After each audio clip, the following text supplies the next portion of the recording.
And that has always, been the thing that stuck with me. And again, he used it for everything. Along with the Twinkie. Oh, and along with that, yep. Oh, so look, I'd be playing, and he didn't eat that basketball. type of stuff. That's what's funny. Look, he fed it to us. I've known him 40 plus years. Oh no. Oh yeah. He ate them occasionally? Occasionally. Yeah. Kevin had a. Remember, it was 2 for $1. Little 2-year-old KJ wasn't eating 2 of those. Oh, so he'd go in the back somewhere. Okay. Are you a sweet eater, or do you cook a lot of sweets? I think I am now. I never used to be. He was the one who would be, because he worked hard. He burned a lot of energy. He was a miniature guy in height, but he was awfully big. Mm-hmm. He was short in stature, but he was wide and together. We're talking about from an early age. Mm-hmm. And something you said on a segment that we had before spoke of how when he lost all his body mass, those knuckles were still there. I found that to be so funny because I got pretty good tempered hands too, and we would whisper each other, no problem. He said, He said, now I want you to do this, and I want you to do this. So I started doing it even more. But the difference is that I learned from him that your callus is from the inside out. Mm-hmm. Now, if you want them on the outside, you can get them. Mm-hmm. But if you want them to be hard and tempered, you do it from the inside in with the sand and the rice. Mm-hmm. The rocks, that will definitely give you the look you want. Oh, yeah. So God. you can still have the temperedness. Going from that there to, he was blessed to have, before it became fashionable, a nutritionist in his house. So I know that you can cook. Tell me that, see? I've had some dishes. I need you to speak of how your natural cooking from your home, abroad, and now here, how you incorporate all of your family to eat. Well, What was he his loved favorite to dish? eat What was his favorite dish? mac and cheese. Mm-hmm. Really? And that was the only dish he encouraged me to learn how to make like his mama. And I learned to make it better than his mama. By the time I was done, she liked mine better. Did Miss Brown like Miss their mac and Brown cheese? liked it better than hers. What? Yep. Let's speak about your grandmama. Well, I have to say this She to was you a all. firecracker. This lady, Miss Brown, was a very miniature lady. And if you was from the old neighborhood, you could see her out there sweeping. And if you had any goodness in you, you would either help her or you would not let no one put nothing down on the street. And she cared about everybody in the neighborhood, and everybody knew her. Mm-hmm. What memories do you have of your grandmama spoiling you? The kisses, man. That's the biggest thing. Just love, man. No, she was awesome. Being able to just go over to the house and going over to South 10th Street, and my dad, and her reminiscing about, everything. From the trophies, and her house used to be like, I used to think it was like a museum. She was a tough little lady. Oh man. She was a tough little lady. And she kept everything. She was a tough little lady. Now, going from that, if I'm not mistaken, did Miss Brown pass after or before? 3 years before. Okay, because that was very heartfelt in the community. Yeah. Very, very heartfelt in the community. What I wanted to speak about now is that how did it feel to be married to an educator? Because he was an educator. Not only in the actual structure of schools, but wherever he went in the world. Mm-hmm. Do you care to speak on that? We learned very early that you couldn't go anywhere with Kevin without someone knowing him. We traveled all around the country, and we'd be in all kinds of different airports. Mr. Brown, Mr. Brown. And he always stopped and had a word with anyone who recognized him. We went to Bermuda for Christmas one year, and somebody called out to him. I said, okay, I'm done. This is it. That has to be a beautiful feeling to travel abroad like he did, which was not too normal on the East Coast circuit like that there, and be as welcomed as he was home and abroad. I want to get into the aspect that there were many of times. First of all, let's jump to this.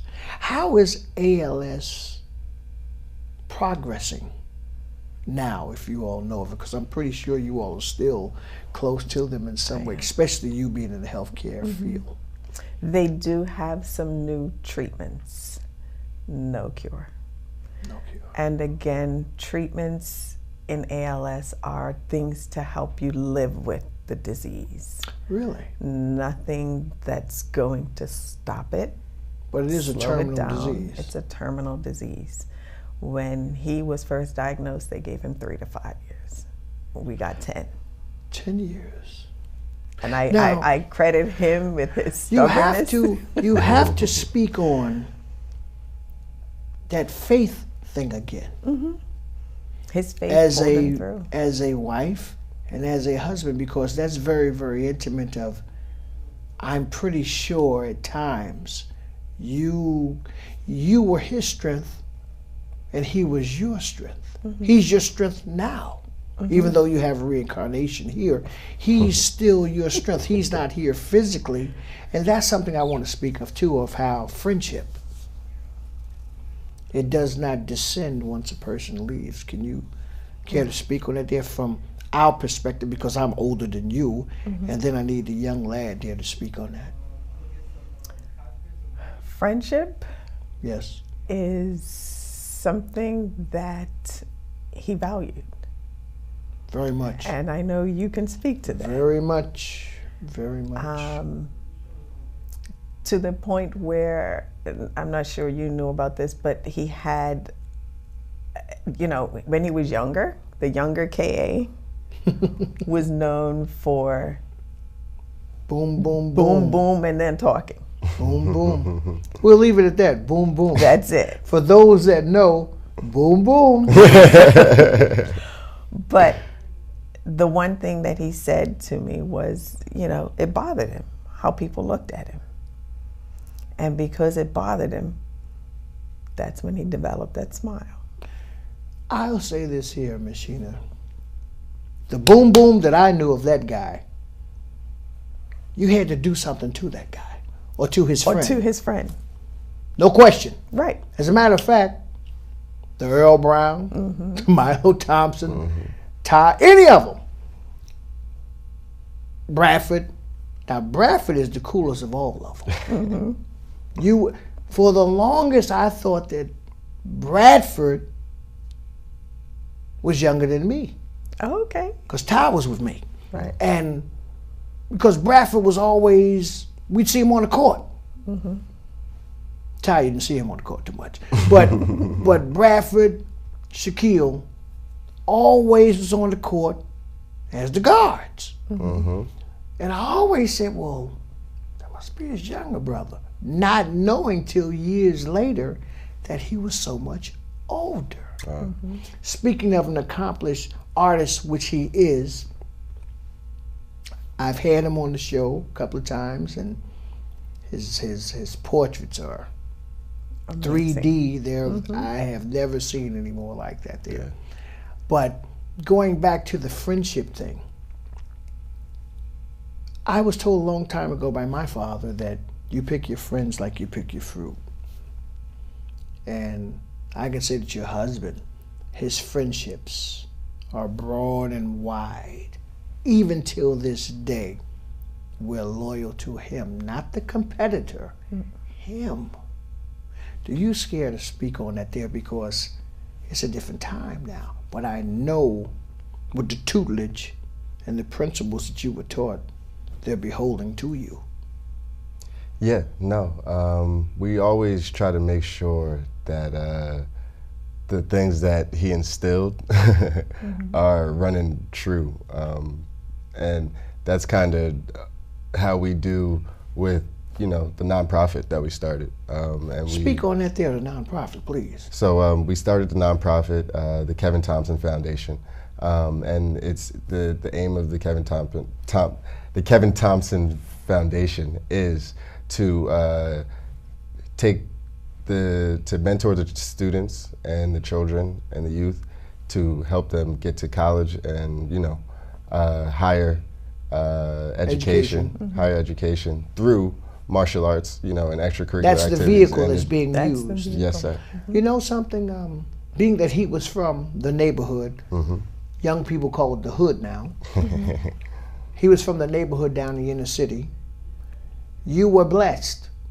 You're taking it to a whole nother level because you're now incorporating his stomping grounds and West Orange and abroad. That's a beautiful feeling to be able to bring everyone together regardless of ethnicity, ideological concepts and everything else. And have you found for yourself, just like in the healthcare field, that at some point in time you really come to find we're all equal? Would you both care to speak on that there, that the importance from a health perspective, healthcare perspective, with this pandemic that is still in the makings now? We're still having it, yep. It does not matter. If I need a heart, I need a heart. Yeah. It's not about my color. I need a heart. Can you play a big role and get into that there? I mean, healthcare brings us all to the table, no matter what. Because when we're young, most people have the advantage of great health. But as we age, things change. And it changes no matter what race, creed, or color you are. Eventually, life catches up to you. is it true? My father was 104, and it's funny that you said that. From a professional perspective, what you do when you're young, if you overdo it, it will show up on you when you're later. It'll show up on you later. Just give it a little time. It's a proven concept, and I know you've heard of it from your father. Speaking of do everything in moderation, so would you elaborate on that? Well, he was the king of making sure that everything was on a schedule, right? He made sure that what he did was, you know, in terms of the working consistent out. And he carried exactly. through. Yep. Everything Very that perpendicular. he did, Everything he made was on sure cue. that every holiday he woke up and he was doing something that everybody else wasn't doing. You know, so the consistency, you know, was what he made sure. The consistency of good. He always said, "What you put in is what you get out." Right? And he would ask me, he said, "You work out today?" 5 minutes of something is better than no minutes of nothing. Sounds good. Right? Just like if you eat too many honey buns, You feel me? you feel what you feel. You know, Cut that off real early. that's something, because going to this here, going to the next stage is this here. How have you been? At one point, it was a moment by moment. During his illness and after he passed, a moment by moment. Faith and family. How was that dealing with the pandemic and dealing with others in your profession and your personal life?